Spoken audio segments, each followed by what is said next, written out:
আমি যে কংগ্ৰেছ এৰি আহিছোঁ তাৰ কাৰণটো এইবিলাকেই মই দেখিছিলোঁ যে মই অনাগত 10 বছৰত কংগ্ৰেছ ৰাজনীতিত মই কেনেকৈ আগবাঢ়িম তো মই একো দেখা নাপালোঁ একো দেখা সেইকাৰণে নাপালোঁ দিল্লীত দেখিলোঁ ৰাহুল গান্ধীৰ নেতৃত্ব চলি আছে যিটো লিডাৰৰ কোনো ভিজন নাই আজি নাই আজি থাকিব বুলি কেনেকৈ ক'ম আজি থাকিলে এইবিলাক তেওঁৰ কমেণ্টবিলাকেতো তেওঁৰ মানুহৰ প্ৰতিফলন ক'ত হয় কথাত কথা যে কথাত বঁটা পায় বুলি কিয় কয় তেওঁ যে ভাল লিডাৰ ক'ত প্ৰতিফলন হ'ব তেওঁৰ কথাবিলাকত তেওঁৰ যিবিলাক কাৰ্যসূচী থাকিব দলীয় কাৰ্যসূচী মানে ৰাজনৈতিক যিবিলাক প্লেন থাকে ভিজন থাকে এইটো একো দেখা নাই এতিয়া মোৰ ছোৱালীটো 7 বছৰ বয়স মোৰ ছোৱালীটোক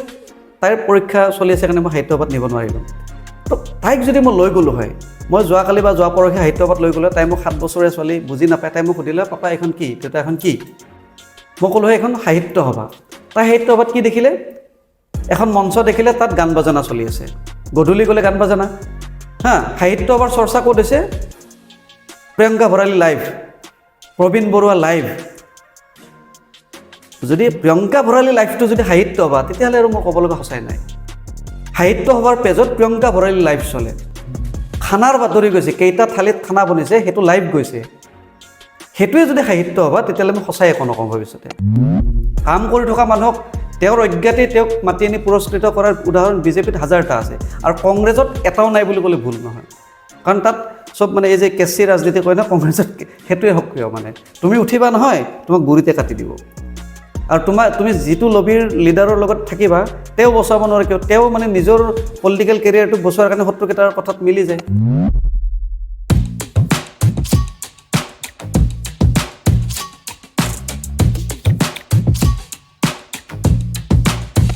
দাদা welcome to non political podcast thank you তোমাকো ধন্যবাদ কি খবৰ দাদা ভালে আছোঁ ধুনীয়া তোমাৰ ভাল একদম বঢ়িয়া দাদা আজি আমি ঘৰুৱাভাৱে কথা পাতিম নিশ্চয় নিশ্চয় আপুনি মিডিয়াত বহুত কম যায় আমাৰ তাতে আহিছে thank you so' much welcome দিনটো কেনেকৈ বিজি থাকে দিনটোৰ ব্যস্ততা ৰাতিপুৱা উঠাৰ পিছত ছোৱালীক স্কুলত থ'ব লাগে তাৰপৰা আহি ঘৰুৱা কাম কাজ অলপ চাব লাগে নিশ্চয় আৰু তাৰপিছতো ৰাজনৈতিক ব্যস্ততা যিহেতু ৰাজনৈতিক কৰ্মী ৰাজনৈতিক ব্যস্ততা থাকে কিবা কিবি যিহেতু দলে দায়িত্ব দি থৈছে তাৰপিছত আৰু নিজৰ ব্যক্তিগত জীৱনৰো কিছু কিছু কাম থাকে এইবিলাক কৰি মেলি থাকোঁ আকৌ গধূলি আহি ছোৱালীক চাব লাগে অলপ পঢ়া শুনাত কি কৰিছে কি কৰা নাই এইবিলাক চাব লাগে ৰাতিপুৱা ডেইলি আপুনি লৈ যায় তাৰমানে স্কুলত মই থ'ব যাওঁ মোৰ মেছেজো থ'ব যায় মই বেছিভাগ ময়ে থ'ব যাওঁ মই গুৱাহাটীত থাকিলে মই গুৱাহাটীত এভেইলেবল নাথাকিলে মোৰ মেছেজে যায় থ'ব যাওঁ আনিব যাওঁ সেই এটা চিডিউল থাকি যায় এইটো কিন্তু ভাল এটাই যে সেইখিনি সময় দিব পৰা যায় ভাল সেইটো এটা হয় প্ৰথমতে এনে ভাবোঁ বেছি ঠাণ্ডা পৰিলে ভাবোঁ ইমান সোনকালে স্কুল দিয়ে উঠিব মন নাযায় কিন্তু এটা বস্তু ভাল সেই স্কুলৰ টাইমটোৱে আমাকো কিন্তু এটা ভাল লাইফ এটা দিয়ে কাৰণ আমি এতিয়া 7:45 স্কুল পাব লাগে তো তাৰমানে মই 6:30 উঠিব লাগে আল্টিমেটলি মই উঠিব বাধ্য হৈ গ'লোঁ আৰু 6:30 উঠি এবাৰ ফ্ৰেছ হৈ যোৱাৰ পিছত আৰু খোৱা নহয় তাৰপিছত কামবিলাক ধুনীয়াকৈ কৰিব পাৰি সেইটো কিন্তু এটা ভাল আপুনি আপোনাৰ পলিটিকেল জাৰ্ণি ইয়াত আপচৰ পৰা কৈছিলে হয় তাৰ পৰা যাই কিনে আপুনি কংগ্ৰেছ কৰিলে তাৰপিছত এতিয়া বিজেপি হয় অকণমান মই জানিব লাগিব কংগ্ৰেছ কিমান বছৰ কৰিছিলে আপুনি মই কংগ্ৰেছ প্ৰায় 16 বছৰ কৰিছোঁ কংগ্ৰেছ 16 বছৰ কৰাৰ পিছত 2021ত ৰিজাইন দিলে হয় কিয় অকণমান মোক কওক মানে ডেফিনেটলি এইটো এটা হয় মানে কি হৈছে মই তুমি সোধাৰ পৰাই কৈছোঁ মানে আমি গাঁৱত ডাঙৰ দীঘল হৈছোঁ মই হায়াৰ ছেকেণ্ডেৰীলৈকে মাখিবা হায়াৰ ছেকেণ্ডেৰীত পঢ়িছোঁ তো আমি আগতেতো গাঁৱত NSY বা বেলেগ ছাত্ৰ সংগঠন কোনো ইমান এক্টিভ নাথাকিছিল তো আমি ডেফিনেটলি মানে বাই বৰ্ণ আছু টাইপ আমি আছুৰ হকে কাম কৰিছিলোঁ মই আছুৰটো শাখা সাহিত্য সম্পাদকো আছিলোঁ তাৰ পৰা একদম মানে জিৰ'ৰ পৰা আৰম্ভ কৰিছিলোঁ আমি তাৰপিছত মাখিবা আঞ্চলিক ছাত্ৰ সন্থাত আছিলোঁ তাৰপিছত মই ডিগ্ৰীত কটন কলেজত আহিলোঁ তো কটন কলেজত আহি মই 2004 বৰ্ষত মই কটন কলেজ আছুৰ মই জেনেৰেল ছেক্ৰেটাৰী হ'লোঁ তাৰপিছত মই আকৌ 2004ত যিটো কটন কলেজ ষ্টুডেণ্টছ ইউনিয়নৰ ইলেকশ্যন হৈছিল তেতিয়া মই ইলেকশ্যন খেলি ডিবেটিং ছেক্ৰেটাৰী হ'লোঁ তো 2005লৈকে আমাৰ কাৰ্যকাল আছিল ইন দ্য মেইন টাইম সেইটো বাৰু ইমান ডেফ্টলৈকে নাযাওঁ মোৰ আছুত অকণমান মনোমালিন্য হৈছিল কিবা এটা কথাত লৈ তাৰপিছত মই ৰেজিগনেশ্যন দিলোঁ ৰেজিগনেশ্যন দি প্ৰায় 6 মাহমান মই মানে অফ থাকিলোঁ তাৰপিছত NSYৰ লগত যোগাযোগ হ'ল আৰু মোৰ মানে কি এটা কথা আছিলে কি যে মই কটন কলেজত থাকোঁতে খুব এক্টিভ আছিলোঁ মানে ষ্টুডেণ্ট পলিটিক্সত দল বুলি নহয় প্লেটফৰ্মটো বেলেগ কিন্তু এক্টিভ আছিলোঁ মানে মই আছুত থাকোঁতে হওক NSYত থাকোঁতে হওক মানে আমাক চবেই বিচাৰিছিল বা হোষ্টেল পলিটিক্স যিটো চলে তাত মানে ক'ৰবাত নহয় ক'ৰবাত আমাৰ অৰিহণা বহুত আছিল আৰু তো সেইকাৰণে কি হ'ল NSৰ পৰা যোগাযোগ হ'ল মই যিহেতু অফ আছোত নাই গতিকে NSত আহিব লাগে আৰু ময়ো সেইটো গ্ৰহণ কৰিলোঁ কাৰণ আমি যিহেতু ছাত্ৰ ৰাজনীতি কৰি আহিলোঁ এক্টিভলি এটা ৰাজনৈতিক প্লেটফৰ্মত কাম কৰাৰ পিছত এনেই থাকিব বেয়া লাগে তো ডেফিনেটলি মন আছিল সেইকাৰণে NSত যোগদান কৰিলোঁ NSত যোগদান কৰি কংগ্ৰেছৰ সক্ৰিয় ৰাজনীতিত আহি গ'লোঁ আৰু লাহে লাহে সেই 2005ৰ শেষৰ ফালে NSত যোগদান কৰিছিলোঁ তাৰপিছত কণ্টিনিউৱাছলি 16 বছৰ কংগ্ৰেছ ৰাজনীতিত NSই কৰিলোঁ ইউথ কংগ্ৰেছ কৰিলোঁ পিছত প্ৰদেশ কংগ্ৰেছত আহিলোঁ আহি 2016ত ইলেকশ্যনো খেলিলোঁ মই এইটোও ক'ব লাগিব যে কংগ্ৰেছ দলে মোক দিছেও যথেষ্টখিনি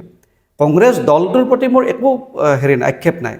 মানে দলে মোক যথেষ্ট দিছে দিয়াৰ পিছত কিয় ত্যাগ কৰিলে ডেফিনেটলি সেইটো মই ক'বই লাগিব মানে তাৰ আগত এইকাৰণে কৈ লৈছোঁ যে কেতিয়াবা আজিও মোক কোনোবাই সোধে যে তুমিতো ইলেকশ্যনো খেলিছিলা কংগ্ৰেছৰ পৰা কিয় আহিছা তো চবেইতো ক্লিয়াৰ কৰিব সুযোগ নিদিয়ে আৰু মইতো মানুহৰ ঘৰে ঘৰে গৈ ক্লিয়াৰ কৰাৰ কথা নাই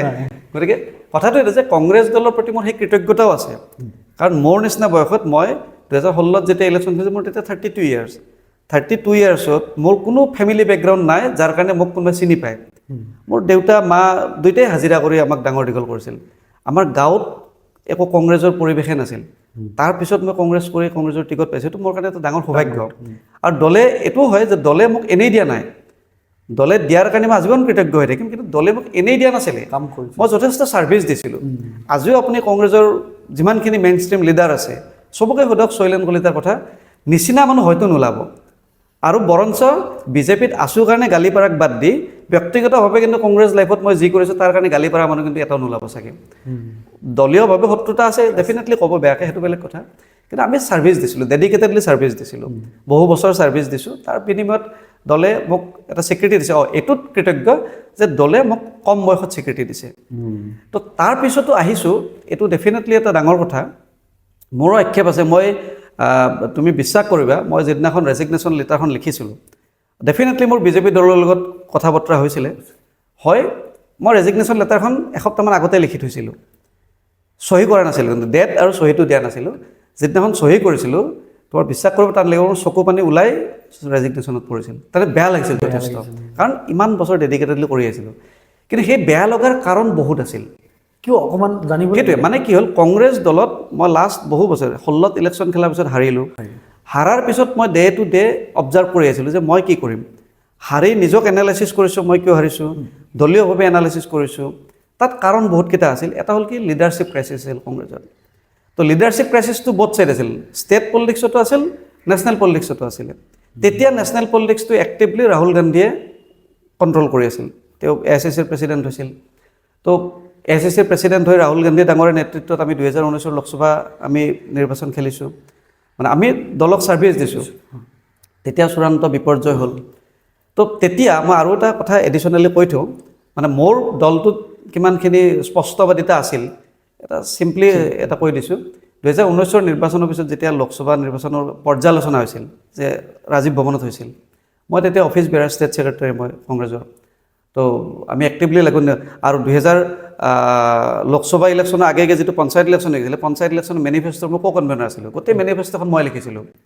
তাত আছিলে আৰু বেলেগ মানে কিন্তু লিখা ড্ৰাফটিং কৰা ডাটা কালেকশ্যন কৰা চব মই কৰিছিলোঁ তো মোৰ এটা ভূমিকা আছিল কাৰণে সুযোগো দিয়ে তেতিয়া মই একমাত্ৰ ব্যক্তি ভাৰতবৰ্ষতো এক নম্বৰ হ'মনে নাই নাজানো একমাত্ৰ হ'মনে নাই অসমৰ ৰাজনীতিত কিন্তু মই একমাত্ৰ ব্যক্তি আছিলোঁ কংগ্ৰেছ ইতিহাসত মই সেই পৰ্যালোচনা সভাত ৰিপুণ বৰা ডাঙৰে তেতিয়া সভাপতি আছিলে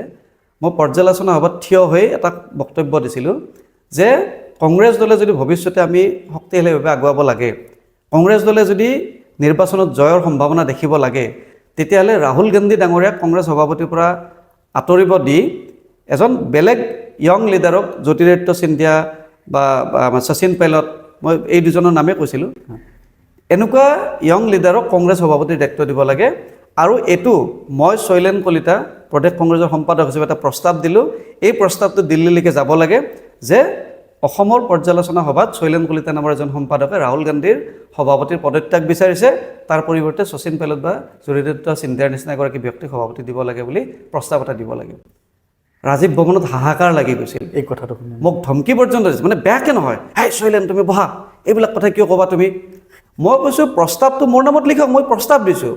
আপোনালোকে পঠাই নপঠাই ৰাহুল গান্ধীয়ে মানে নামানে এইবিলাক পিছৰ কথা সেইবিলাক ৰাহুল গান্ধী ফালি পেলাব পাৰে, অৰ্ডিনেঞ্চ ফালি পেলাব মানুহ মনমোহন সিংজীৰ, গতিকে তেওঁ এইবিলাক প্ৰস্তাৱ ফালি দিব, এইটো সৰু কথা। কিন্তু মোৰ নামত প্ৰস্তাৱটোতো লিখক, কাৰণ মইতো প্ৰস্তাৱটো দিলোঁ,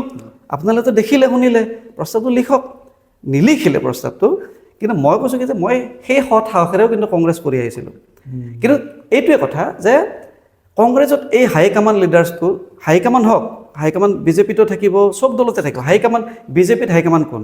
দলৰ সভাপতি, প্ৰাইম মিনিষ্টাৰ। কংগ্ৰেছত হাইকমাণ্ড কোন? সোনিয়া গান্ধী, ৰাহুল গান্ধী, প্ৰিয়ংকা গান্ধী। এতিয়া প্ৰিয়ংকা গান্ধী হৈছে, তিনিওজন। সেইটোৱে হাইকমাণ্ড নেকি? এটা পৰিয়ালৰ তিনিজন মায়েক,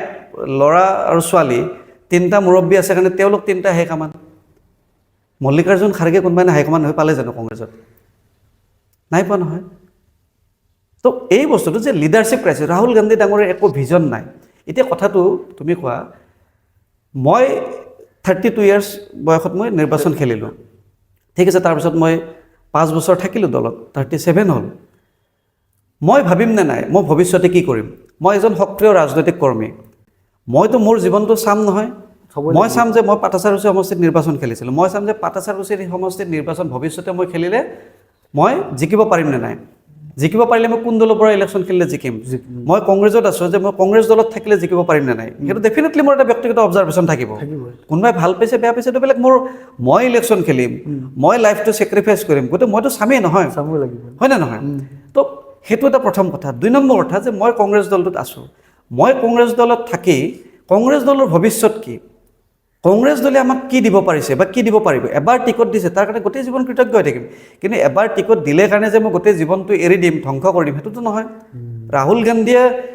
ভৱিষ্যতহীন ৰাজনীতি কিছুমান কৰি থাকিব, তেওঁতো MP হৈ থাকিব, লোকসভাত হাৰিব বিজেপি নেতাৰ লগত।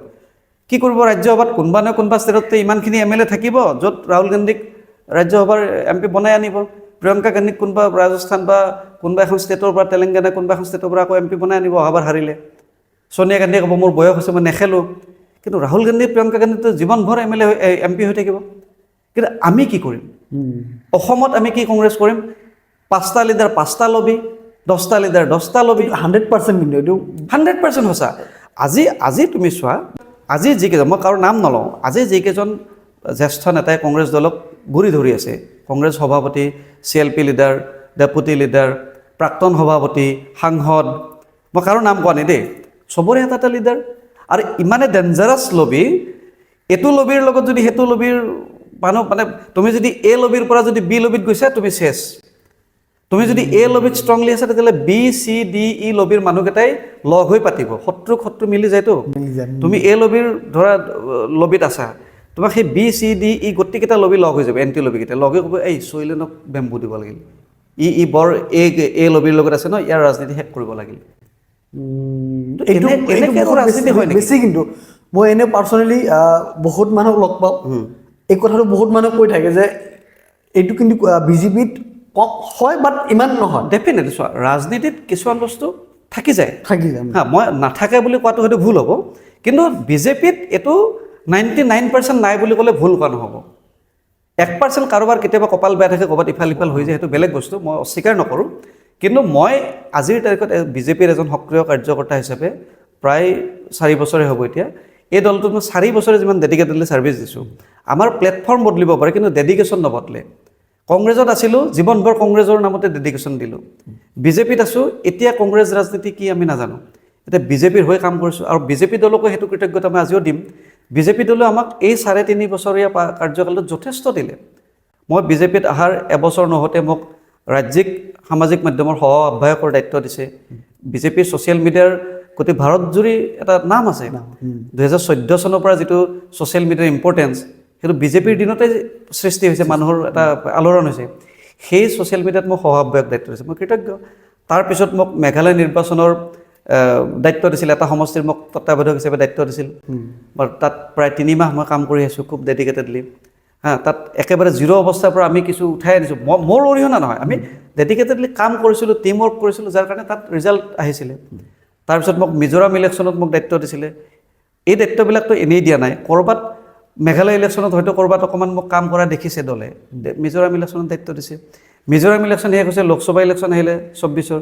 অসমৰ লোকসভা ইলেকশ্যন শেষ হোৱাৰ পিছত আমাৰ অসমৰ বহুত কাৰ্যকৰ্তাক কেইখনমান ষ্টেটত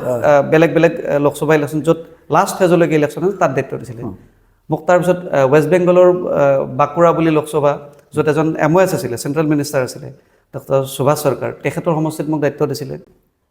তো দলে যথেষ্ট দায়িত্ব দিছে তো বিজেপি দলত এই কথাটো মই এইকাৰণে ক'লোঁ যে ডেডিকেটেডলি কাম কৰিলে বিজেপিত সেইকাৰণে কয় ন যে nation first party second self last হয় আমি প্ৰথম 100% সেই তাৰেই ৰিলেভেণ্ট ৰাখিয়েতো মই এই কথাখিনি তোমাক কৈ আছোঁ যে ইয়াত সমৰ্পিত মনোভাৱেৰে যেতিয়া কাম কৰা যায় যে মই আজি দেহে কেহে কাম কৰিছোঁ কালি মোক অমুকটো পষ্ট লাগিব তেতিয়া নহয় কিন্তু সেই পষ্টটো ইয়াত এনেকুৱাকৈ কাম কৰা যায় বা কাম কৰিব লাগে যে মই ডেডিকেটেডলি কাম কৰি যাম কাম কৰা ভাল দেখিলে দলে কিবা দিলে মই ল'ম সেইটো মানসিকতাৰ যোনে কাম কৰিছে সকলোৱে পাই আছে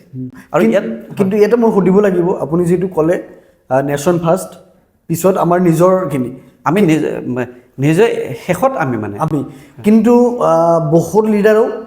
পডকাষ্টতো কয় অফ কেমেৰা কয় অন কেমেৰাও কয় যে পলিটিক্স কৰিছে মানে প্ৰথমে নিজৰ তাৰপিছত বাকী নহয় মানে চোৱা এতিয়া দেশ সেৱা মই দেশ সেৱা কৰিম মই বাচি থাকিলেহে কৰিম মোৰ মৃত্যুৰ পিছত আৰু মোৰ নামেদি কোনোবা দেশ সেৱা হ'ব নেকি মই থাকিলেহে কৰিম তো আল্টিমেটলি নিজৰে হ'ব ডেফিনেট না মই ফাৰ্ষ্ট দেশ সেৱা মই ৰাষ্ট্ৰ সেৱা ৰাষ্ট্ৰৰ নামত আমি নেশ্যন ফাৰ্ষ্ট কওঁ আমি তো তাক কাৰ্যকৰী কাৰণে প্ৰথম মই থাকিব লাগিব মই এনেই থাকিলেওতো নহ'ব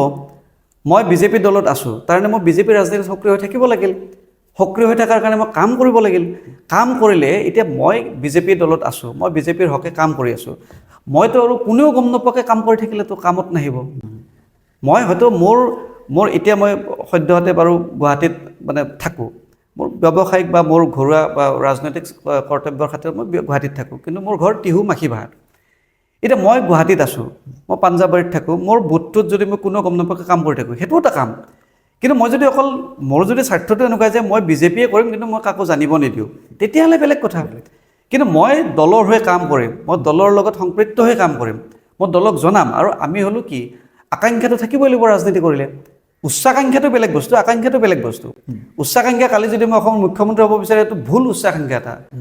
কিন্তু মই যদি ভাবোঁ যে মই দলত একদম সমৰ্পিত মনৰ বাবে ডেডিকেটেডলি কাম কৰি যাম কালি দলে হয়তো মোক ভাল দেখিলে কিবা এটা দিব গতিকে মই কাম কৰিম সেইটো মোৰ আকাংক্ষা 100% থাকিব লাগিব নহ'লে মই কিয় কাম কৰিম মোৰ সেই আকাংক্ষাটো কিয় থাকিব হয়নে নহয় মই যি কামতে নহওক এজন মাষ্টৰে চাকৰিয়াল শিক্ষকে তেওঁৰ শিক্ষকতাটো ডেডিকেটেডলি কৰিব লাগিব তেতিয়া ডেডিকেটেডলি শিক্ষকতা কৰিলে তেওঁ ভৱিষ্যতে হেডমাষ্টাৰ হ'ব চবতে ব্যৱসায় তুমি আজি 1 লাখ টকাৰ ঠিকা কৰা মানুহজনে 10 বছৰ পিছত 10 কোটি টকাৰ ঠিকা কৰে কেনেকৈ কৰে তেওঁৰ সেইটো ডেডিকেশ্যন লেবাৰ এজনে আজি লেবাৰৰ হাজিৰা বাঢ়ি যায় কিয় বাঢ়ে কোনোবা বেয়া লেবাৰ এজনে যি আহি ফকতীয়ামি কৰি থাকিব চাদা খাই চিগাৰেট খাই তামোল পাণ খাই ভাত খাই টাইম পাছ কৰি দিব লেকচাৰ মাৰি সেই লেবাৰটোক কোনোবাই 200 টকাৰ ঠেলাখনে 500 টকা দিব জানো নিদিয়ে যি লেবাৰে ভাল কাম কৰে তেওঁৰ দৰমহা বাঢ়ি যায় পিছদিনাখন চবতে একেই কথা তুমি যেতিয়া ডেডিকেটেডলি দলত কাম যি দলে নহওক ডেডিকেটেডলি ৰাজনৈতিক প্লেটফৰ্মত কাম কৰিবা দলে দেখিব যে শৈলীনে ভাল কাম কৰিছে কিবা ভৱিষ্যতে দিব আৰু বিজেপিত সেনেকুৱা হাজাৰটা উদাহৰণ আছে কাম কৰি থকা মানুহক তেওঁৰ অজ্ঞাতে তেওঁক মাতি আনি পুৰস্কৃত কৰাৰ উদাহৰণ বিজেপিত হাজাৰটা আছে আৰু কংগ্ৰেছত এটাও নাই বুলি ক'লে ভুল নহয় কাৰণ তাত সব মানে এই যে কেচি ৰাজনীতি কয় না কংগ্ৰেছত সেইটোৱে সক্ৰিয় মানে তুমি উঠিবা নহয় তোমাক গুৰিতে কাটি দিব আৰু তুমি যিটো লবিৰ লিডাৰৰ লগত থাকিবা তেওঁ বচাব নোৱাৰে কিয় তেওঁ মানে নিজৰ পলিটিকেল কেৰিয়াৰটোক বচোৱাৰ কাৰণে শত্ৰুকেইটাৰ কথাত মিলি যায় আপুনি যদি এনেকৈ হয় তেতিয়াহ'লে আমাৰ নিচিনা ইউথ জেনেৰেশ্যন পলিটিক্সত যাই দেখোন লাইফটো বেণ্ড হৈ যাব পলিটিক্সত যায় নহয় কংগ্ৰেছ ৰাজনীতিত বেয়া হয় ধৰক কোনোবা এটা আমাৰ বয়সৰ ল'ৰা এটা কংগ্ৰেছত গ'লে যদি এনেকৈ হয় কি জীৱনটো বন্ধ কাৰণ আমি বেলেগ কিবা কৰাই নাই কেৰিয়াৰ কৰাৰ কাৰণে ডেফিনেটলি মানে সেইটোৱে আমি যে কংগ্ৰেছ এৰি আহিছোঁ তাৰ কাৰণটো এইবিলাকেই মই দেখিছিলোঁ যে মই অনাগত 10 বছৰত কংগ্ৰেছ ৰাজনীতিত মই কেনেকৈ আগবাঢ়িম তো মই একো দেখা নাপালোঁ একো দেখা সেইকাৰণে নাপালোঁ দিল্লীত দেখিলোঁ ৰাহুল গান্ধীৰ নেতৃত্ব চলি আছে যিটো লিডাৰৰ কোনো ভিজন নাই আজি নাই আজি থাকিব বুলি কেনেকৈ ক'ম আজি থাকিলে এইবিলাক তেওঁৰ কমেণ্টবিলাকেতো তেওঁৰ মানুহৰ প্ৰতিফলন ক'ত হয় কথাত কটা যে কথাত বটা পায় বুলি কিয় কয় তেওঁ যে ভাল লিডাৰ ক'ত প্ৰতিফলন হ'ব তেওঁৰ কথাবিলাকত তেওঁৰ যিবিলাক কাৰ্যসূচী থাকিব দলীয় কাৰ্যসূচী মানে ৰাজনৈতিক যিবিলাক প্লেন থাকে ভিজন থাকে এইটো একো দেখা নাই অকল মানে টি চাৰ্টটো পিন্ধি মানুহ অলপ লৈ ৰাস্তাত পদযাত্ৰা কৰিলেতো ৰাজনীতি চেঞ্জ হৈ নাযায় নহয় হ'লেতো 24ৰ লোকসভা উলটি যাব লাগিছিল আৰু অসমতো সেই একে যেটা লিডাৰ সেইটা লবি তুমি এইটো লিডাৰৰ ওচৰত কংগ্ৰেছ কৰি থাকিবা সেইটো লিডাৰে তোমাক বাহ দি দিয়ে উঠিব নিদিয়ে আকৌ লিডাৰে মিলি যায় কাৰণে তলৰ পৰ্যায়ৰ নেতাবিলাকে ধ্বংস হৈছে আৰু তুমি যিটো কৈছা যে য়ং লিডাৰৰ ভৱিষ্যতে শেষ হৈ যাব হয় কিন্তু এইটো ঠিক যে সেইবুলি এশটাৰ নে এশটাৰ ৯৯টা হোৱা মানে সেইটো সাৰ্বজনীন হৈ যায় নহয় কোনোবা এটাৰ কপাল ভাল থাকি এক্সাম্পল দিব পাৰে যে মই নহয় মইতো পাইছোঁ লিডাৰৰ পৰা কোনোবা এটা উদাহৰণ হয়তো ওলাই যাব এশটাৰ মাজত কিন্তু ৯৯টাই যেতিয়া ফেইলৰ হ'ব কি আজিৰ তাৰিখত চোৱা আজিৰ তাৰিখত NSY ইউথ কংগ্ৰেছ মই যুৱচাম কোৱাৰ কাৰণে কৈছোঁ NSY ইউথ কংগ্ৰেছ বুলি ক'লে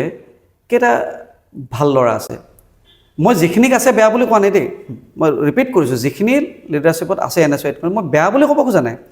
কিন্তু ভাল ল'ৰাখিনিয়ে নতুনকৈ কেইটা ল'ৰাই NSY ইউথ কংগ্ৰেছ কৰি আছে তেওঁলোকৰ আকৰ্ষণ কিমান যাৰ ন্যস্ত স্বাৰ্থ আছে সেইটো বেলেগ বস্তু কোনোবা লিডাৰৰ পিছে পিছে ঘূৰি বেলেগত চান্স পানে কাৰণে NSY নামটো সোমাই থৈছে ইউথ কংগ্ৰেছত সোমাই থৈছে সেইটো বেলেগ বস্তু কিন্তু ডেডিকেটেডলি আমি যেনেকৈ এটা ভাল প্লেটফৰ্মত কংগ্ৰেছত আহিছিলোঁ আছু কৰি আহিছোঁ কটন কলেজত নিৰ্বাচন খেলি আহিছোঁ আমি এটা মানসিকতা লৈ আহিছিলোঁ যে NSY কৰিম NSYত ইমান ডেডিকেটেডলি কাম কৰিলোঁ যাৰ কাৰণে মই প্ৰদেশ কংগ্ৰেছতো খুব কম বয়সত সম্পাদকৰ দায়িত্ব পাইছিলোঁ তো এনেকৈ মই কোৱা নাই যে মই এক্সাম্পল মই নিজৰ কথাটোৱে ভালকৈ ক'ব পাৰোঁ সেইকাৰণে নিজৰটোকে আগত কৈছোঁ যে এনেকৈ কাম কৰা মানুহ আমাৰ সময়ত বহুত আছিল সেইকাৰণে আমাৰ সমবয়সীয়া বহুতে কম বয়সতে সম্পাদক হৈছিল প্ৰদেশ কংগ্ৰেছত কিয় দিছিল সেই এতিয়া অঞ্জন দত্ত ছাৰ ঢুকাই গ'ল কংগ্ৰেছ সভাপতি তেতিয়া মোৰ আজিও মই তেখেতক স্মৰণ কৰোঁ খুব মোৰ দৃষ্টিত এজন খুব সাহসী আৰু মানে ভাল লিডাৰ আছিলে তেওঁতো ঢুকাই থাকিলে তেওঁৰ ভিজন আছিল কাৰণে আমাৰ নিচিনা কাম কৰা ল'ৰাবিলাকক তেওঁ উঠাই আনিছিল আজিতো সেই ভিজনটো কংগ্ৰেছত নাই তো নাই যেতিয়া যিবিলাক লিডাৰৰ সন্মুখত কোনো ভিজন নাই কালেক্টিভ লিডাৰশ্বিপ কাম কৰাৰ কোনো প্লেন নাই তো সেইবিলাক লিডাৰৰ লগত তুমি কেনেকৈ মোৰ নিজৰ জীৱনটো শেষ কৰি দিম মই ঠিক আছে ১৫-২০ বছৰ পিছত ক'ৰবাত কাৰোবাৰ ভাল দিন আহিব কেতিয়াবা কোনোবা দলৰ চৰকাৰ আহিব পাৰে কোনোবা ৰাজ্যত সেইটো বেলেগ হয় সময় ৰাজনীতিটো সলনি হ'বই সেইটো স্বাভাৱিক কথা ২০ বছৰ নে ২৫ বছৰ পিছত হ'ব সেইটো স্বাভাৱিক কথা কেতিয়াবা হ'ব কিন্তু ২৫ বছৰ পিছত অসমত কংগ্ৰেছৰ চৰকাৰ আহিব মই ৬৫ বছৰ বয়সত ৬০ বছৰ বয়সত তেতিয়া মই MLA হ'ম সেইটো আশা আৰু নাই তেতিয়া আমি ৰিটায়াৰমেণ্ট ল'ম এতিয়া MLA হওঁ নহয় এইবিলাক পিছৰ কথা এটলিষ্ট এটা সুন্দৰ মানসিকতাৰে এটা ক্লিয়াৰ মাইণ্ডছেট লৈ বিজেপি দলত এটা ভাল আইডিঅলজি আছে এটা সুন্দৰ ভিজন আছে ৰাষ্ট্ৰৰ হৈ কাম কৰা এটা প্লেটফৰ্ম সেই প্লেটফৰ্মত কাম কৰি আছোঁ সাংঘাতিক ধৰণে ছেটিছফেকশ্যন আছে কেতিয়াবা দলে কিবা দিব গ্ৰহণ কৰিম নিদিলে কাম কৰি যাম বাছ অন্ততঃ কংগ্ৰেছত নিজৰ মাইণ্ডছেটটো ধ্বংস কৰি নিজৰ ভৱিষ্যত অন্ধকাৰ এটাত খোজ দি কাম কৰি থকাতকৈ ইয়াত একো নোপোৱাকৈ ভাল প্লেটফৰ্ম এটা কাম কৰি থকাটো এটা মজা আছে ইয়াতে মই আৰু এটা কথা সুধিব লাগিব কোনোবা মানুহে ইলেকশ্যন এবাৰ খেলিলে লিডাৰ এজনে বাৰ বাৰ খেলিব মন যায় আপুনি 16ত খেলিলে 21ত নাপালে 26ত নাপালোঁ নহয় মই টিকট বিচৰাই নাছিলোঁ আচ্ছা দলৰ পৰা যোগাযোগো কৰিছিল কিন্তু মই টিকট বিচৰা নাছিলোঁ সেইবাৰ ইলেকশ্যন খেলা মোৰ মানসিকতা নাছিল 26ত কি প্ৰক্ৰিয়া কাৰণ 26 আহি আছে বুজিছোঁ নাই সেইটো ঠিক আছে স্বাভাৱিক কথা ৰাজনৈতিক কৰ্মী একজনৰ আকাংক্ষা থাকিবই আকাংক্ষা নাথাকিলেতো এইমলেছ মানুহ আৰু কেনেকৈ ছাকচেছ হ'ব এইম থাকিব এবাৰ ইলেকশ্যন বেছিকৈ এবাৰ খেলিলে আৰু খেলিব মনে ডেফিনেটলি থাকিব সেইটো আকাংক্ষা মোৰো আছে মই নাই বুলি কৈ দিয়াতো তোমাক মিছা কথা কোৱা 100% সঁচা যে মোৰ মনত ইচ্ছা আছে কিন্তু এতিয়া চব বস্তু মিলিব লাগিব এতিয়া মই এই মুহূৰ্তত কিন্তু মই এইটোও ক্লিয়াৰ কৰিম যে 26ৰ নিৰ্বাচন আহিছে এতিয়া সমষ্টি ৱাইজে কথা আহিব এতিয়া মোৰ আজিৰ তাৰিখত সমষ্টি হৈ গ'ল টিহু সমষ্টি এতিয়া আমাৰ নতুনকৈ গঠিত হোৱাত ডিলিমিটেশ্যন হৈছে আৰু মই ইলেকশ্যন আগতে খেলিছিলোঁ পাটাচাৰকুছি সমষ্টিত সেইটো এতিয়া বজালি হৈ গ'ল এতিয়া বজালি সমষ্টিত আমাৰ দুবাৰকৈ ৰাজ্যিক সভাপতি হোৱা স্বনামধন্য আমাৰ ৰাজনৈতিক এতিয়া আমাৰ মন্ত্ৰী তেখেত এগৰাকী শক্তিশালী নেতা ৰঞ্জিত দাস ডাঙৰীয়া আছে তেখেতে ডেফিনেটলি বজালি সমষ্টিৰ পৰা আকৌ নিৰ্বাচন খেলিব তো মই তাত টিকট বিচৰাৰ প্ৰশ্নই আহিব নোৱাৰে আমি সদায় লিডাৰক সন্মান কৰিয়ে কাম কৰোঁ টিহু সমষ্টি হ'ল নতুনকৈ এতিয়া আজিৰ তাৰিখত মোৰ সমষ্টি বুলি ক'লে মোৰ টিহু সমষ্টিটো ধৰ্মপুৰ সমষ্টি আৰু টিহু সমষ্টিৰ লগ লাগি টিহু নাম হ'ল ধৰ্মপুৰ অলপ কাটি গৈছে সেইটো বেলেগ বস্তু কিন্তু এতিয়া ধৰ্মপুৰৰ মেজৰ পাৰ্ট আৰু টিহু পাটাচাৰকুছিৰ পৰা টিহু পাৰ্টটো আহি টিহু হৈ গ'ল এতিয়া টিহু সমষ্টিত আজিৰ তাৰিখত আমাৰ একেবাৰে বয়োজ্যেষ্ঠ অতি সন্মানীয় সাংঘাতিক ৰেচপেক্টফুল পাৰ্চন এজন 1985 চনৰ পৰা তেখেতে নিৰ্বাচন খেলিছে চন্দ্ৰমোহন পাটোৱাৰী ছাৰ আমাৰ মোৰ ব্যক্তিগতভাৱেও মোৰ কাৰণে অতি শ্ৰদ্ধাৰ তেখেতেও জানে মই কিমান তেখেতক শ্ৰদ্ধা কৰোঁ তেখেতৰ বিৰুদ্ধে মই নিৰ্বাচন খেলিব যাম এইটো এটা ভুল কথা যাব কথা হ'ব। গতিকে সেই বস্তুটো এনেকুৱা নহয় মই ছাৰে সুধিলেও মই ক'ম যে ভৱিষ্যতে মই ডেফিনেটলি নিৰ্বাচন খেলিব পাৰোঁ কিন্তু ছাৰে যেতিয়া নিৰ্বাচন নিজে খেলিম বুলি কৈ থাকিব তেতিয়ালৈকে আমি নিৰ্বাচন খেলিম বুলি কোৱাটো ভুল কথা গতিকে কেতিয়াবা ভৱিষ্যতে নিৰ্বাচন খেলা প্লেন থাকিব 100% সেইটো সঁচা এইটো থাকিবই তাৰমানে এইটো প্লেনটো এইটো ইচ্ছাটো ডেফিনেটলি থাকিব মই সেইটোৱে ক'লোঁ যে এইমলেছ মানুহ এজনৰ জীৱনটো কেনেকৈ ছাকচেছ হ'ব আৰু আমি ৰাজনৈতিক কৰ্মী এজনে যদি ইলেকশ্যন খেলা সেইটো ইলেকশ্যনটো এতিয়া মই এবাৰ বিধায়কৰ নিৰ্বাচন খেলি আহিছোঁ কাৰণে মই বিধায়কৰ নিৰ্বাচন বা তাতকৈ ওপৰত যোৱাৰ কথাটো আহিব পাৰে কিন্তু চবৰে কাৰণে কোনোবাই হয়তো পঞ্চায়তৰ প্ৰেচিডেণ্ট খেলাৰ ইচ্ছা থাকিব পাৰে কোনোবা ৰাজনৈতিক কৰ্মীৰ জিলা পৰিষদ নিৰ্বাচন খেলাৰ ইচ্ছা থাকিব মই কৈছোঁ যে ৰাজনৈতিক কৰ্মী এজনে নিৰ্বাচন খেলিব বিচৰাটো অপৰাধ হ'ব নোৱাৰে বৰঞ্চ সেইটো এটা ভাল এইম এটা অবজেক্টিভ এটা থাকিব লাগিব ন তুমি কি কৰিবা সৰুতে আমাক কিয় শিকাইছিল what is your aim in life সেইটোতো কথা না মোৰ এইম ইন লাইফ কি আজিৰ তাৰিখত মোৰ ৰাজনীতিয়ে মোৰ জীৱন ৰাজনৈতিক মই এগৰাকী কৰ্মী মই ৰাজনৈতিকভাৱে সক্ৰিয় হৈ আছোঁ আজিও গতিকে মোক বাকী মোৰ জীৱনটোত মোতকৈ কম বয়সীয়া ল'ৰা আজিও বহু জিলাত ADC হৈ আছে এডিশ্যনেল SP হৈ আছে হা বহুত ল'ৰা চাৰ্কুল অফিচাৰ আছে সৰু আমাতকৈ 5-6 বছৰ সৰু ল'ৰা এটা চাৰ্কুল অফিচাৰ আছে আমি সন্মানৰ খাতিৰত তেওঁক ছাৰ বুলিব লাগে মোৰ বয়সৰ মানুহ আজি 2-3 বছৰ পিছত DC হ'ব হা ময়ো APSC দিছিলোঁ নাপালেওতো বেলেগ কথা তো মই যদি সেই জীৱনটো ত্যাগ কৰি আহিছোঁ ডেফিনেটলি মই ৰাজনৈতিকভাৱেতো সক্ৰিয় হ'বই লাগিব নহ'লেতো মই যদি ইচ্ছা আকাংক্ষা নাথাকিল হয় হয়তো মই কোনোবা জিলাত আজি ADC হৈ থাকিলোঁ হয় সেইখিনি যোগ্যতা অন্তত আছিল কিন্তু সেইখিনিক যে ছেক্ৰিফাইচ কৰি আহিছোঁ তো মই কেনেকৈ জিৰ' এইম এটাত মই আগবাঢ়িম গতিকে ডেফিনেটলি এইম থাকিব সেইটো সঁচা ফেচবুকত কালি এটা পোষ্ট লিখিছিলে আপুনি সাহিত্য সভালৈ এইটো মই অকণমান কৈ দিছোঁ মাখিবাহৰ সভাতকৈ পাঠশালা সভাত হোৱা অসম সাহিত্য সভা ভাল হৈছে কি তাৰমানে এইটো হয় এইটো মানে মই এটা মনৰ বিড়ম্বনা এটা আছিল এইকেইদিনত সেইকাৰণে লিখিছিলোঁ একচুৱেলি এটা কথা আছে ন তুমি মানে পুখুৰীত বা নদীত নামি নোযোৱালৈকেতো পানীৰ গভীৰতাটো গম নোপোৱা নহয় তো বহুতে একচুৱেলি মোৰ সেই মই কিয় লিখিছোঁ সেই ডেফ্টলৈকে কোনো যোৱা নাই 2-এজনে গৈছে মোক ফোনো কৰিছে মেক্সিমাম কমেণ্টবোৰ বেলেগ আহিছে ডেফিনেটলি মই চাইছোঁ মই চাই একো দুখ কৰা নাই মই এইটোৱে বুজি পাইছোঁ যে মোৰ পষ্টটো ডেফিনেটলি যিসকলে ডেফ্টত যোৱা নাই তেওঁলোকে মোক বেয়া পাইছে আৰু তেওঁলোকে বেয়া পোৱাৰ কাৰণ আছে কাৰণ তেওঁলোকে ডেফ্টত যোৱা নাই সেইকাৰণে ওপৰা ওপৰকৈ চাইছে কাৰণে তেওঁলোকে বেয়া পাইছে তেওঁলোকৰ বেয়া পোৱাটো স্বাভাৱিক কিন্তু মই সুখী সেইকাৰণে যে 2-এজনে মোৰ ডেফটো বুজি পাইছে আৰু মই মোৰ ডেফটোক বুজি পাইছোঁ কাৰণে তাক প্ৰকাশ কৰিছোঁ অকণমান কওক না কি তাৰমানে ডেফটো মানে কি হয় বুজি পোৱা নাই তাৰ কাৰণে যোনে বেয়া কমেণ্ট দি আছে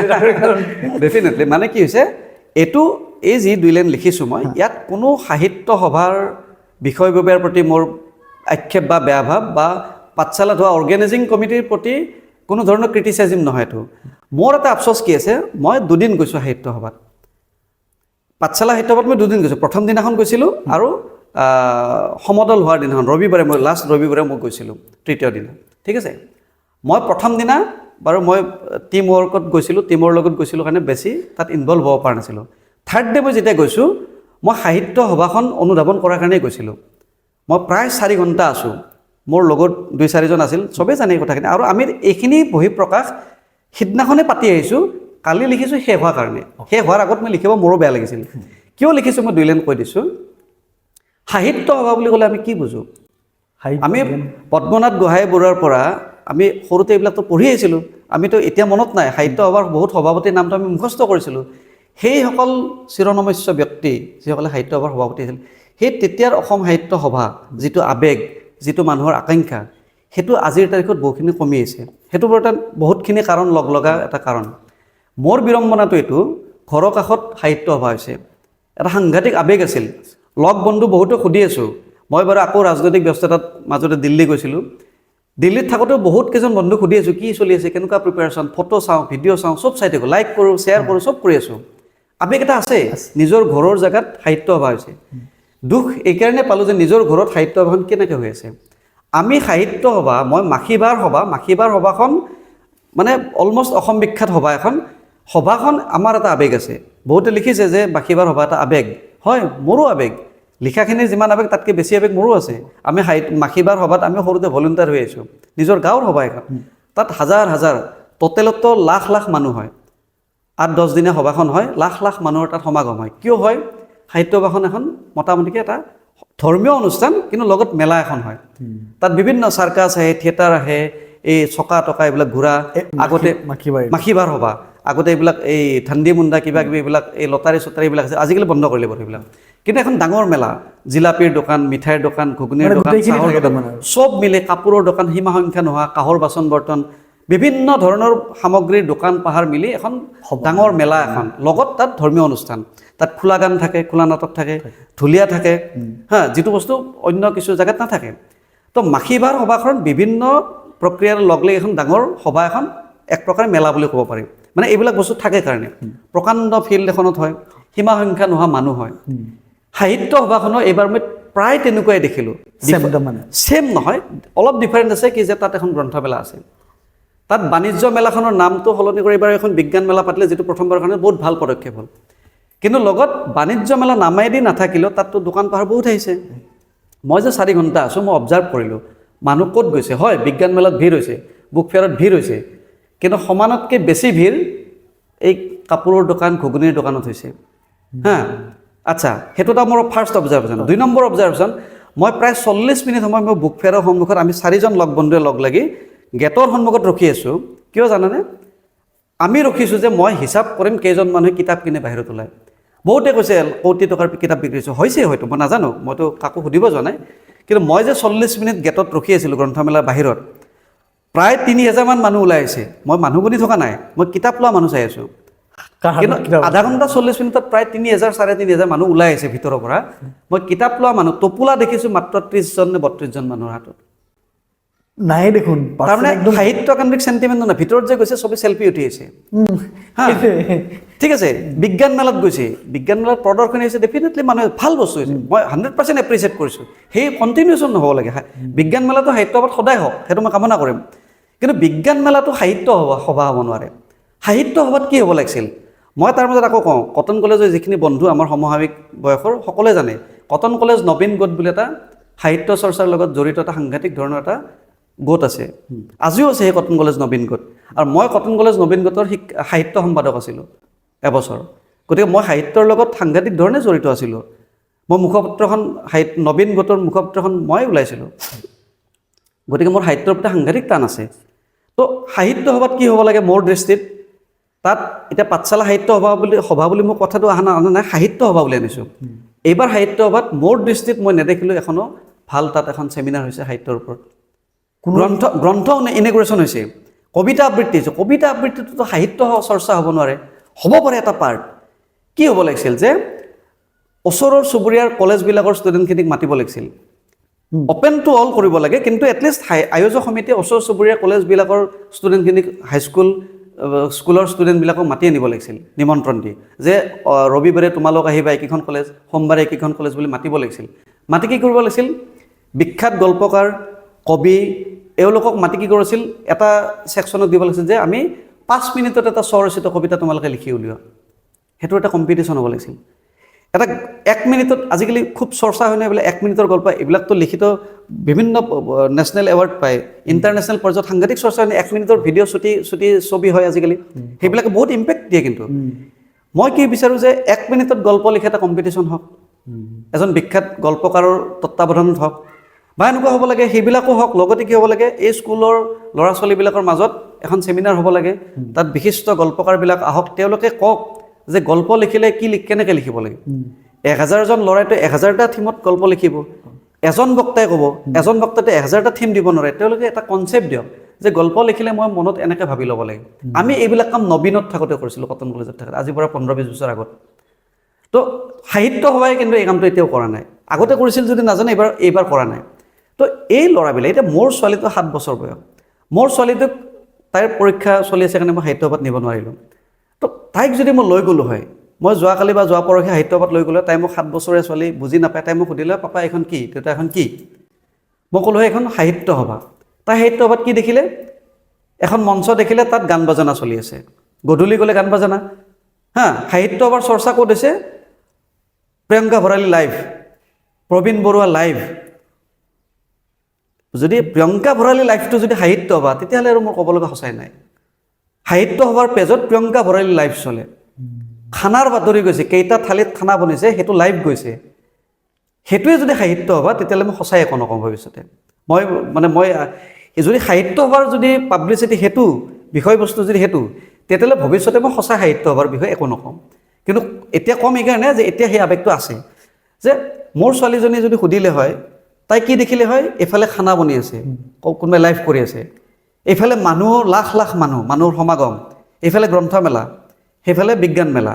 এটা প্ৰকাণ্ড জাপি, যদি এইখিনি লগ লাগি সাহিত্য সভা হয়, মোৰ ছোৱালী সেইটোৱে শিকিব। তাৰপিছত ফেব্ৰুৱাৰী 27-28 তাৰিখমানৰ পৰা আমাৰ মাখিবাৰ সভা হ'ব। মই মাখিবাৰ কাৰণে মাখিবাৰ সভাটো আনিছোঁ বাৰু। তাইক মই মাখিবাৰ সভাটো লৈ যাম, তাই সুধিব এইখন কি, মই ক'ম এইখন মাখিবাৰ সভা।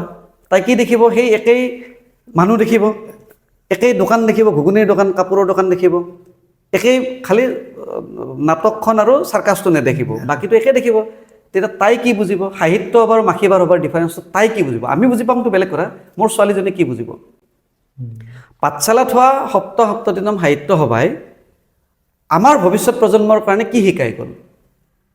অগণন মানুহ হৈছে, সেইটো সাহিত্য সভা নেকি? সেইটোতো সাহিত্য সভা হ'ব নোৱাৰে। কাপোৰৰ দোকানত মানুহৰ ভিৰ, বিজ্ঞান মেলাত মানুহৰ ভিৰ, সেইটো সাহিত্য সভা নেকি? গল্প লিখোঁ বুলি, সাহিত্যৰ প্ৰতি আকৰ্ষণ হোৱাকৈ গল্প লিখোঁ বুলি ওলাই অহা, সাহিত্য চৰ্চা কৰিম বুলি ওলাই অহা ল'ৰা কেইটা ওলাল পাঠশালা সাহিত্য সভাৰ পৰা? কেইটা ল'ৰা শিকিলে কবিতা এটা লিখিলেই কি মাইণ্ডছেট ল'ব লাগে? আৰে গধূলি সাজি কাচি ওলাই গৈছে, দেখিছে খালী আছে, এটা কবিতা আবৃত্তি ময়ো কৰোঁ, সেইটো সাহিত্য সভা নেকি? সেইটোতো সাহিত্য সভা মানে মোৰ দৃষ্টিত এইটো সাহিত্য সভা নহয়। আমি বহুত কল্পনা কৰোঁ সাহিত্য সভাক লৈ। আমাৰ যিসকলে মোৰ কমেণ্টটোত মোক মানে ট্ৰল কৰিছে বা মোক বেয়াকৈ লিখিছে, সেইটো সৰু কথা, এনেকৈ লিখিব, আমিও ক'ৰবাত লিখোঁ, সেইটো এটা বেলেগ চেপ্টাৰ। তেওঁলোকে যিমান দুখত লিখিছে মোক বেয়াকৈ, তাতকৈ 1000 গুণ বেছি মোৰ দুখ আছে কাৰণে মই এই কথাখিনি লিখিছোঁ একচুৱেলি। সেই ডেফটোলৈকে কোনো যোৱা নাই একচুৱেলি, সেইটো মোৰ আক্ষেপ আছে। সেইখিনি গম পালে আজি ডেফিনেটলি আপোনাৰ আক্ষেপখিনি আপুনি ক'ব পাৰিছে এইখিনি। নিশ্চয়। আমাৰ নন পলিটিকেল আৰু এটা ৰাউণ্ড আছে, এটা ফোন কল। আপুনি বৌক ফোন কৰিব লাগিব। চাইলেণ্ডাৰ এটা ভাল গুণ, এটা বেয়া গুণ আমি জানিম আজি। আপুনি ফোন লগাই দিয়ক। ঠিক আছে বাৰু, নিশ্চয়। আপুনি গম পায়নে কি ক'ব বেয়া গুণ? ফোনটো যদি শুই আছে, লাউড স্পীকাৰ দিব লাগিব নেকি?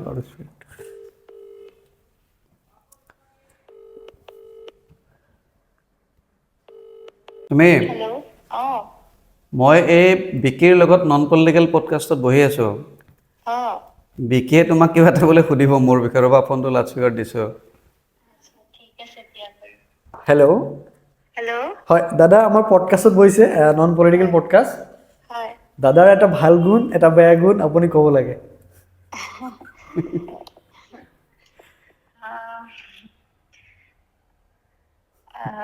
ভাল গুণ বুলি ক'বলৈ গ'লে প্ৰথমতে ভাল গুণটোৱে কওঁ। হয়, কৈ লওক।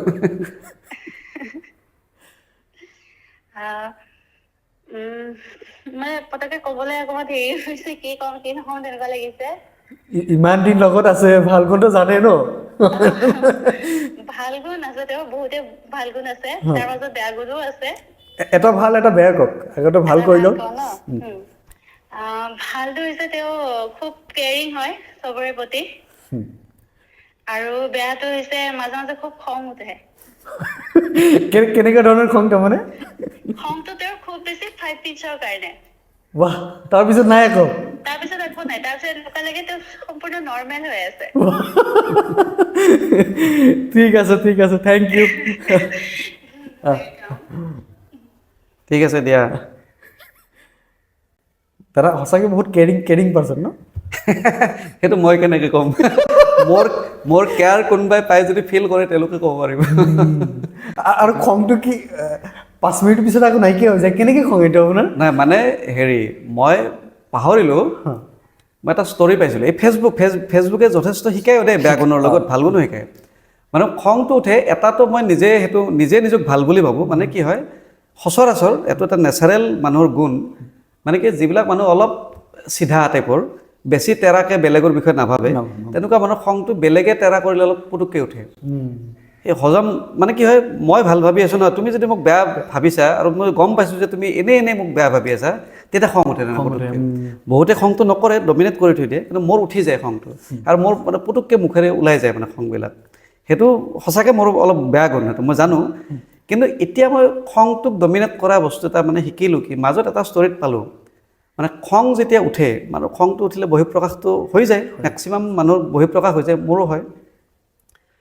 মই কি হয় বহিঃপ্ৰকাশ হোৱাৰ সময়ত যদি তুমি নিজক ঘূৰাই আনিব পাৰা যে মোৰ খংটো বেছি হৈছে, মই একাষাৰ গালি পাৰিব লাগিছিল মই 2 লাইন কৈ দিলোঁ নেকি, বা যদি মই 5% গালি পাৰিব লাগিছিল মই 10% গালি পাৰি দিলোঁ, যদি কিবাকে তুমি ৰিয়েলাইজ কৰিব পাৰা তেতিয়া খংটো ডমিনেট কৰিব পাৰি। আৰু ডমিনেট কৰাৰ মানে বিভিন্ন বাহানা আছে। মানে কি হয়, এইটো মই বাৰু তোমাকো কওঁ বা আমাৰ দৰ্শককো কওঁ, খং উঠা মানুহৰ কাৰণে খুব ভাল মানে ভাল কাম এটা কি, তুমি ছাপ'জ কণ্ট্ৰলৰ বাহিৰত গৈ আনকণ্ট্ৰল হৈ তুমি গালি পাৰি দিলা বা খং কৰিলা, ঘৰৰ মানুহে ক'ব আহি বাহিৰতে হওক যাৰে লগত নহওক, যেতিয়া ৰিয়েলাইজ কৰিবা, মই এতিয়া ৰিয়েলাইজ কৰিছোঁ যে মোৰ কণ্ট্ৰলৰ বাহিৰত গুচি গ'ল খংটো, ৰিয়েলাইজ কৰি উঠি কি হয় অকণমান সময় চাইলেণ্ট হৈ দিব লাগে। চাইলেণ্ট হৈ খুব দীঘলকৈ উশাহটো ল'ব লাগে, একদম চাইলেণ্টলি খুব তুমি দীঘলকৈ উশাহটো ল'বা, দীঘলকৈ এৰিবা, মিনিমাম 3 বাৰ কৰাচোন, তুমি দেখিবা 90% খং তোমাৰ কমি যায়। সেই বস্তুটো মই অলপ আয়ত্ব কৰোঁ। ৰিয়েলিটি এইটো একদম 100%। মোৰ ক্ষেত্ৰত হৈছে এইটো। এই যে চুমিয়ে কৈছে এইটো বাৰু বেলেগ কথা, কিন্তু সেইটো ক্ষেত্ৰত মোৰ হৈছে, মই বহুত ক্ষেত্ৰত মোৰ খংটো উঠি যায় কিন্তু দেই, উঠিলে বহিঃপ্ৰকাশো হয়। আজিকালি অলপ কমাইছোঁ কিন্তু উঠে, নিজৰ মানুহৰ লগত বেছি হয় বাৰু এইটো বেলেগ কথা। কিন্তু মই কণ্ট্ৰলটো কৰোঁ যে কি মই গম পাই যাওঁ, মই গম পোৱাটো মোৰ হৈ গ'ল এতিয়া, গম পাইছোঁ যে মোৰ বেছি হৈছে খংটো, মই নিজে নিজক কণ্ট্ৰল অলপমান মনে মনে থাকি দিওঁ, মনে মনে থাকি মই কোনো গম নোপোৱাকৈ চাইলেণ্টলি সেই উশাহটো লোৱা আৰম্ভ কৰোঁ দীঘলকৈ। কি হয় সেইটো কিবা এটা আছে, মানে ইনহেল কিবা এটা আছে গুণ এটা, মানে মোৰ নহয়, সেই বস্তুটোৰ এটা মাহাত্ম্য আছে, তোমাক কণ্ট্ৰল কৰি দিয়ে। তুমি কাকো কৈ ফুৰিব নালাগে, নিজে চাইলেণ্টলি তুমি 3 বাৰ উশাহটো মিনিমাম, বেছিকৈ ল'লে বেছি ভাল, মিনিমাম 3-4 বাৰ তুমি উশাহটো দীঘলকৈ উশাহ ল'বা, দীঘলকৈ এৰি দিবা, তাৰপিছত দেখিবা তোমাৰ খংটো বহুত কমি গ'ল, মানে তেতিয়া নৰ্মেল হৈ যাব পাৰে। আৰু এবাৰ যদি জবৰদস্তি হাঁহি কিবা এটা কৈ দিয়া, খংটোতে শেষে হৈ গ'ল। আৰু সেই হাঁহাটো হয়তো জবৰদস্তি হ'ব কিন্তু নাহে নহয় তেতিয়া নাহে, নাই সেইটোৱে প্ৰেক্টিচ। খংটো সঁচাই বেয়া, পৃথিৱীৰ অন্যতম এটা বেয়াটো খংটোৱে মানুহৰ, খংটোৱেতো চব ডেমেজ কৰি দিয়ে নহয়, বডিটোতো ডেমেজ হয়ে, মানুহৰ সম্পৰ্ক বেয়া কৰি দিয়ে। সেইকাৰণে মই সেই কণ্ট্ৰলিংটো শিকিছোঁ অলপকৈ, যে কিবা এটা কৰিব লাগিব খং উঠিলে। আপুনি মিডিয়াত বহুত কম কিয় যায়, মানে দেখাই নাপাওঁ কিন্তু কিয়? নহয় মানে সেইটো ব্যক্তিগত আৰু ৰাজনৈতিক দুইটা কথা বেলেগ। ব্যক্তিগতভাৱেতো মই ফেচবুকত অলপ চলপ সক্ৰিয় হৈ থাকোঁ, মন গ'লে কেতিয়াবা বেয়া দেখিলে সমালোচনাও কৰোঁ, যোগাত্মক কথাও বহুত লিখোঁ। মোৰ আগতে কাব্য চৰ্চা অলপ চলপ আছিল, সেইকাৰণে কটন কলেজত নবীনৰ সম্পাদক হৈছিলোঁ। তো কবিতা কেতিয়াবা 2 লাইন কবিতাও লিখোঁ, বা কেতিয়াবা অলপ চলপ লিখোঁ, ক্ৰিটিচিজিমো কৰোঁ, নকৰা নহয় ৰাজনৈতিকভাৱে। তো বা মাজে মাজে ফেচবুক লাইভো আহোঁ দেই, কেতিয়াবা 2-এটা স্পেচিয়েল ইছ্যু থাকিলে কম আহোঁ, সেইটো এটা কথা। আৰু ৰাজনৈতিকভাৱে হ'ল কি, ৰাজনৈতিকভাৱে আমাক দলে যি দায়িত্ব দিব সেইটোহে কৰিম। এতিয়া মোক ছ'চিয়েল মিডিয়াৰ কনভেনৰ দায়িত্ব দিছে, আমি বিভিন্ন আমাৰ মেনেজমেণ্টৰ আমাৰ যিবিলাক কাম থাকে আমি কৰোঁ, ছ'চিয়েল মিডিয়াৰ আমাৰ আপলিপমেণ্টৰ কাৰণে যিবিলাক কৰিব লাগে সেইবিলাক কৰোঁ, টিম ৱৰ্ক কৰোঁ আমি। কিন্তু এতিয়া দলীয়ভাৱেতো যাব লাগিলে মিডিয়া পেনেল যিখিনি নিৰ্ধাৰিত কৰা আছে তেওঁলোকক মিডিয়া পেনেলিষ্ট হ'লেও নহ'ব। আমাৰ কি হয়, আমাৰ মিডিয়াৰ চিফ স্পক্স পাৰ্চন আছে, আমাৰ কনভেনৰ আছে, তেখেতসকলে আজি ছাপ'জ 5টা চেনেলত মাতিছে যে দলৰ পৰা, বিজেপি দলৰ পৰা আমাক মিডিয়া পেনেলিষ্ট লাগে বা মুখপাত্ৰ লাগে, তেতিয়া আমাৰ নেতৃত্বই ঠিক কৰে যে এই 5টা চেনেলত আজি অমুকে যাওক। মানে কি, প্ৰথমতে এভেইলেবিলিটি প্লাছ সেই বিষয়ৰ ওপৰত থকা দক্ষতা প্লাছ যে আছে 20জন মুখপাত্ৰ, কথাটো কৈছোঁ, এক্সাম্পল কৈছোঁ, 5টা টিভিত মাতিছে, এতিয়া নিজে নিজে গ'লেতো এইটোতো খামখেয়ালি হৈ যায় নহয়। সেইকাৰণে আমাৰ এটা বান্ধোন এটা যে 5টা চেনেলত মাতিলে 5জনে যাব লাগিব, এতিয়া কোন 5জন যাব সেইটো এটা আগতীয়াকৈ কৈ দিয়ে দলে। মানে এনেকুৱা হেৰি কথা নহয় যে অমুক ভাল কাৰণে হওক যা, সেনেকুৱা নহয়, ক'ব পৰা 5জন মানুহক পুটুককৈ পঠাই দিয়ে, এভেইলেবিলিটিটো কথা। এতিয়া মোকে যদি কোনোবাই কয় যে শৈলেন তুমি ডিৱাইত গুচি যোৱা, ত মইতো গুৱাহাটীত থাকিবও লাগিব, সেইটো কথা। সেইটো এটা ধুনীয়া ছিষ্টেমেটিক ৱেত মিলাকৈ কৰা যায় সেইটো। দলীয়ভাৱে আমি মিডিয়াত অহাটো আমাৰ সেই দায়িত্বত থকা মানুহজনেহে হাততহে সেইটো থাকে। মই এতিয়াতো মিডিয়া পেনেলিষ্ট নহয়, মইতো ছ'চিয়েল মিডিয়াত আছোঁ, গতিকে আমাৰ কামটো আমি কৰি থাকোঁ। আৰু আমাৰ কামটো মই ছ'চিয়েল মিডিয়াত কনভেন আছে, মই আহি থকাটো মোৰ কাম নহয়, মই ফেচবুকত আহি থকাটো মোৰ কাম নহয়। আমাৰ কাম আমাৰ ডিষ্ট্ৰিক্টবিলাকত আমি ছ'চিয়েল মিডিয়াটো চাব লাগে, ষ্টেট ছ'চিয়েল মিডিয়াটো চাব লাগে, আমাৰ পেজটো আমি যিখিনি আমাৰ কাম থাকে নিৰ্ধাৰিত সেইবিলাক চাব লাগে, বিভিন্ন এনালাইচিছ আমি চাব লাগে, এইবিলাক কৰিব লাগে। থেংক ইউ ছ' মাছ দাদা, ভাল লাগিলে। থেংক ইউ, তোমাকো ধন্যবাদ, তুমি নিমন্ত্ৰণৰ কাৰণে বহুত ধন্যবাদ। আপোনাৰ কেনেকুৱা লাগিছে? বহুত ভাল লাগিছে। আৰু মানে এইটো সঁচা কথা, মানে আজিকালি পডকাষ্টটো খুব জনপ্ৰিয় এটা মাধ্যম, আৰু 2 নম্বৰতে তোমাৰ পডকাষ্টখিনি মই এতিয়া তোমাৰ তাত বহি আছোঁ কাৰণে প্ৰশংসা কৰা নাই, মই যিমানখিনি তোমাৰ পডকাষ্ট দেখি আছোঁ, মই চাই আছোঁ, খুব ধুনীয়া, ভাল হৈছে। তোমাৰ নিজৰ প্ৰেজেণ্টেশ্যন খুব ভাল, গতিকে মানুহে আৰু তোমাক চাওক বা তোমাৰ জৰিয়তে অহা অতিথিবিলাককো চাওক, সেইটো মোৰো আশা থাকিলে, শুভেচ্ছা থাকিলে। আৰু আপুনি মোক কৈছে মই বোলে বহুত ধুনীয়া হয় সেইটো নেচাৰেল কৈছে কিন্তু আপুনি নাই নাই, সেইটো হ'ল নেচাৰেল বিউটি। মানুহৰ নেচাৰেল বিউটিটো এটা বেলেগ বস্তু। এতিয়া স্মাইলিং ফেচটো, হাঁহি থকা যিটো, সেইটো তুমি জবৰদস্তি কিমান হাঁহি থাকিবা মানুহৰ, সেইটোতো বেলেগ হৈ যায়, সেইটো চেপ্টাৰ বেলেগ হৈ যায়। সেইটো মুখা পিন্ধা মানুহৰ এটা কেৰেক্টাৰ টাইপ হৈ যায়, জবৰদস্তি হাঁহাটো। তোমাৰতো নেচাৰেল স্মাইল, তোমাৰ সেইকাৰণে কৈছোঁ যে তোমাক যে হেণ্ডচাম বুলি কৈছোঁ, তুমি মানুহটোৰ গেটআপটোক কোৱা নাই, তোমাৰ যিটো inner beauty, smiling face, natural smile, সেইটোক কৈছোঁ যে তুমি হেণ্ডচাম ল'ৰা এজন। থেংক ইউ ছ' মাছ দাদা, আপুনি মোক তাৰিফ কৰাৰ কাৰণে thank you so' much. Thank U.